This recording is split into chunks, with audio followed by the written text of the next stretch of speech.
Chicago Yu Darvish stood center stage Tuesday night and realized he couldn't allow his already hostile surroundings to become any more energized, giving up a first-inning home run that forced the Los Angeles Dodgers to play from behind for the third straight game didn't help. However, Darvish quickly was able to silence Wrigley Field and the Chicago Cubs, putting the Dodgers on the verge of their first World Series appearance since 1998. Darvish allowed one run over 6 innings, and Chris Taylor homered and drove in 2 runs as the Dodgers moved to within a victory of the National League pennant with a 6-1 victory over the defending World Series champion Cubs. The Dodgers can advance with a win in Game 4 of the NL Championship Series on Wednesday night. Darvish struck out 7, scattered 6 hits and walked 1 as the Dodgers took a 30 lead in the best-of-7 series. The right-hander also drove in a run with a base-loaded walk. The story of the night, obviously, is Yu Darvish, Dodgers manager Dave Roberts said. After that first homer that he gave up, he was dominant. He just had that rhythm, the poise and didn't allow a whole lot of hard contact. And what Darvish started, the Los Angeles bullpen finished. The Cubs, who hadn't managed to hit off Dodgers relievers in the Nlcs, put runners on second and third in the ninth when Alex Avila singled and Albert Almora Jr. followed with a double off right-hander Ross Stripling. However, Los Angeles closer Kenley Jansen got Addison Russell to pop out to first and then struck out Tommy La Stella and Ian Happ to close out the victory.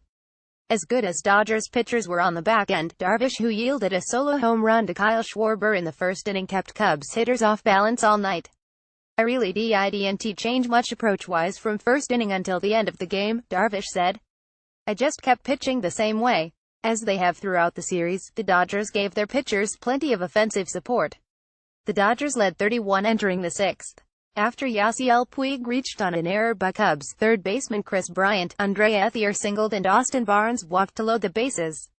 Cubs reliever Carl Edwards Jr. got Jock Peterson to fly out for the second out, but then he walked Darvish on 4 pitches to extend the margin to 3.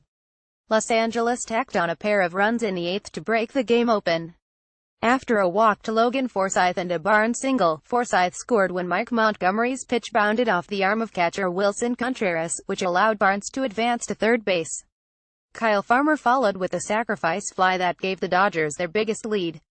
The Cubs, who have scored 4 runs in the series, again failed to mount much offense. They just seem to be doing everything right now, said Bryant, who had 2 hits Tuesday. Good at-bats, good bullpen, good starting pitching. We just got beat. With Los Angeles trailing 10 after Schwarber's homer, Ethier drew the Dodgers even with a solo home run on the first pitch he saw from Kyle Hendricks in the second inning.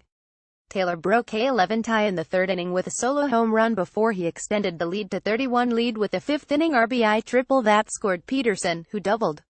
Hendricks gave up 4 runs, 3 earned on 6 hits in 5+ innings as the Dodgers remained unbeaten in the postseason.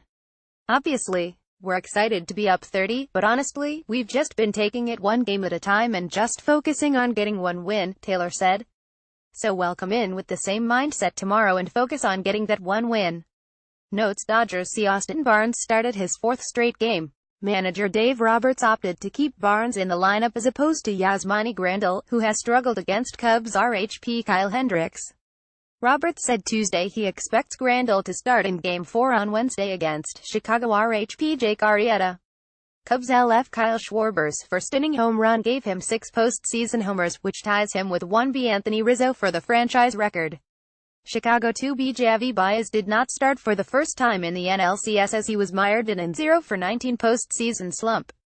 Manager Joe Maddon said he prefers to have Baez in the game for defensive purposes, but instead started Ben Zobrist, who hit in the leadoff spot for Chicago. Baez popped out as a pinch hitter in the 7th inning.